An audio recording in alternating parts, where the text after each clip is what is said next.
cada erro detectado deveria dar lugar a um artigo. Cada erro detectado deveria dar lugar a um artigo, a um apontamento de denúncia no site, a uma comunicação à direção de uma escola, a um pedido de orientação ao Ministério, sei lá, ao que nos ocorrer. A cada dupla de asneiras envolvidas que podem ser demonstradas, acabará, penso, por tornar a própria situação insustentável em todas as instâncias. Estas palavras foram escritas, deve ter sido um dos últimos correios eletrónicos que Vasco Caçamor enviou ao grupo que constantemente está em contacto por causa do dito acordo ortográfico. E eu creio que este fórum e muitas outras iniciativas individuais e coletivas que foram tomadas até à realização, à sua realização, pretendem fazer justiça, pretendem seguir esta espécie de desejo de voto, de advertência de alguém que foi tão importante na cultura em Portugal e um homem cheio de coragem que ultimamente foi em 2013, foi tão atacado num texto sobre o qual eu não posso deixar de falar. O cartaz do fórum suscitou reações sensíveis no Ciberdúvidas, que, além de apontar para um erro de palmatória, a saber, terça-feira faltava o hífen, que é uma espécie de lágrimas de crocodilo puras, repetem-nos para a leitura do historiador Paulo Pinto, quer para um texto que publicou no blog Jugular, aliás tem duas partes, quer para um artigo publicado em 2013 na revista Matéria, número 177. Quanto ao primeiro texto, o historiador quer converter-se em diretor de consciência dos autores do cartaz e promotores do fórum, acusando-nos de enxovalhar a candura do AO, escrevendo palavras de um modo tal que nem antes nem depois do AO se escreveriam dessa maneira. Ora, nós bem sabemos que hoje isso foi demonstrado, que se esta aplicação dessa coisa insensata que se chama acordo ortográfico, esses erros verdadeiramente monstruosos não constavam do rol a que fazem parte instituições tão importantes como o Diário da República, membros do Governo, reis de Portugal, deputados, diretores de escolas, jornalistas vários, tudo já em instituições, umas mais importantes que outras, isso é agora incontestável, não pode ser negado. Portanto, quer o Ciberdúvidas, quer o historiador Paulo Pinto passam por tais desastres como cães por vinha vidimado. Tínhamos agora no artigo A Brutéria, que tem um pomposo título de Os 5 pecados mortais anti-acordo ortográfico independentes servidos em bandeja de história. Em português eu pensava que era bandeja da história, mas não sei. São 5 os pecados. Primeiro, estreiteza de vistas. Segundo, ignorância. Terceiro, arrogância. Quarto, preguiça. Quinto, reacionarismo. Deixei o primeiro para daqui a pouco. Quanto ao último pecado, o reacionarismo, evitarei falar dele, pois a palavra é qual para toda a obra e, portanto, tornou-se impróprio para qualquer argumentação. A bandeja da história, ou de história, é apresentada por uma espécie de certificado de qualidade que as pinceladas vagas do prólogo e do epílogo parecem cumprir, com citações de textos do século XV em Espanha, princípios do século XVI em Portugal, do século XVII em Portugal e Espanha. O texto é escrito em português, mas está em castelhano. E no meio vem, entremeando, um texto britânico, do historiador britânico Nicholas Foster, um texto de 2005, que quer tirar mais ou menos as peneiras aos que julgam que a existência do português no Brasil se deva aos colonizadores portugueses. Isso já foi há 400 anos, não é nenhuma novidade, porque agora, ou desde essa altura, a língua falada pelos brasileiros é diferente da nossa, quer dizer, é uma grande novidade. Passando adiante, quando se dirige ao buzidos da questão, aos tais 5 pecados mortais do anti-acordo ortográfico, não lhes lembramos minimamente sequer aquilo que se terá de exigir de um verdadeiro historiador. Probidade, conhecimento minucioso dos documentos disponíveis, e a sua análise demorada. Os argumentos disponíveis são estatísticos dos géneros já estafadíssimos, 10 milhões de falantes, 200 milhões de falantes, eles esquecem os 70% de analfabetos dos 200 milhões de falantes, e isto não é nenhum ataque ao Brasil.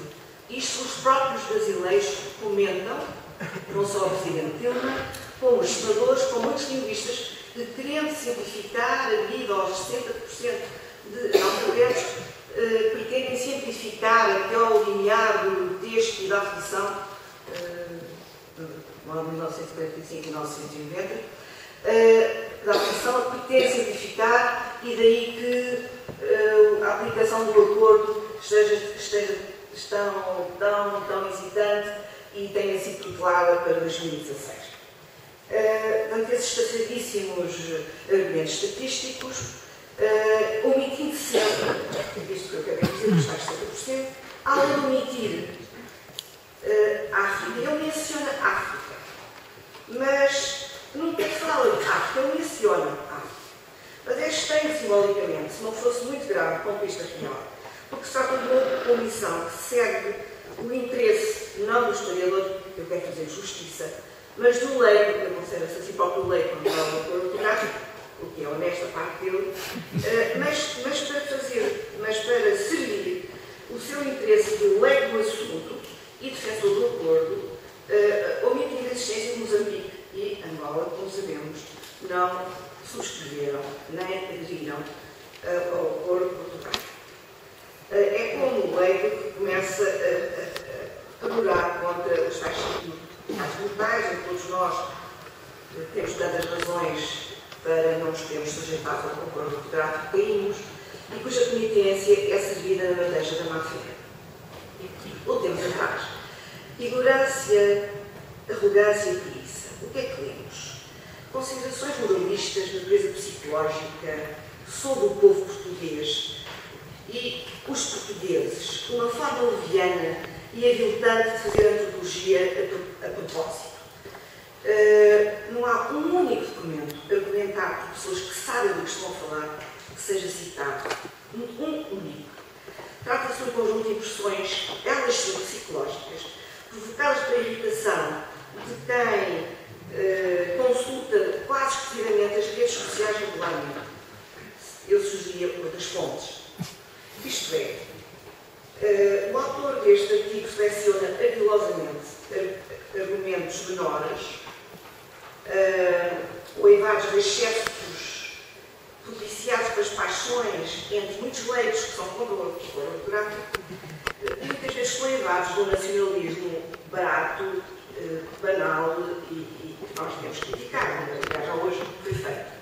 Observa-se a ignorância voluntária, o esquecimento meditado de todas as argumentações que não entram na forma banal do nacionalismo tacanho, que o historiador Paulo Pinto faz o medo das suas acusações como diretor constitutivo dos portugueses e do povo português. Desta multidão indistinta, escapam-se por milagre os defensores e os promotores do acordo ortográfico, os governantes que o assinaram de bandeja, não sei se de história, se da história, e todos os que seguem alegremente, mais fetichistas do que o Papa, mais ferozes nas subtis operações, igual aos termos do próprio autor, de aparar e corrigir os tais Cs e Ps, as tais consoantes mudas, aparar e corrigir são os termos. Ele desejaria que combatêssemos a ameaça do inglês que invade o óleo, a água, a nossa vida, mas também não se admite de escrever quase todos os textos em inglês, que estão publicados por todo o lado. E, entretanto, também gostava que nos ocupássemos, nós estamos contra o acordo ortográfico, sobre as dilexias não só ortográficas que pululam pela internet e pelos SMS. Mas, na verdade, houve um conjunto de gente perspicaz e acisada, com uma visão em relação ao progresso que vinha do futuro da irmandade entre países irmãos, não sei se tem diferença, não? Deixando de fora da família os povos dos angolanos e dos americanos. Também conhecemos estas manobras de pressão. Eu também podia ocupar estes problemas porque é Universidade Católica e há cursos de Estado em inglês.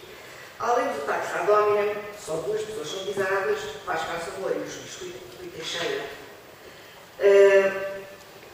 O que nós vemos é a multiplicação que um erro leva ao caos, mas como se chama acordo, sofre dessa bondade natural de um vazio de uma palavra que não quer dizer coisa nenhuma no caso em questão, abrindo uma caixa de discórdia que, mesmo no caso do historiador Paulo Pinto, virou um feitiço contra o feiticeiro. Ele diz assim, falando da preguiça, as pessoas não sentem necessidade de adotar o acordo, não consideram que seja importante, porque não estão com disposição para se esforçarem para cumprir uma coisa que lhes suscitou polémica, ainda em discussão e inacabada. É extraordinário que ele diga isso. E depois mais à frente falam das pessoas que fizessem cargos públicos, como foi o caso de Vasco Moura e o juiz Rui Teixeira, que recusam a sua aplicação nas instâncias que dirigem. Há todo um clima de ruído que obviamente aumenta as dúvidas, portanto elas existem, mas desgraçadamente facilita a preguiça e a existência. Portanto, o feitiço voltou-se claramente contra o feitiço.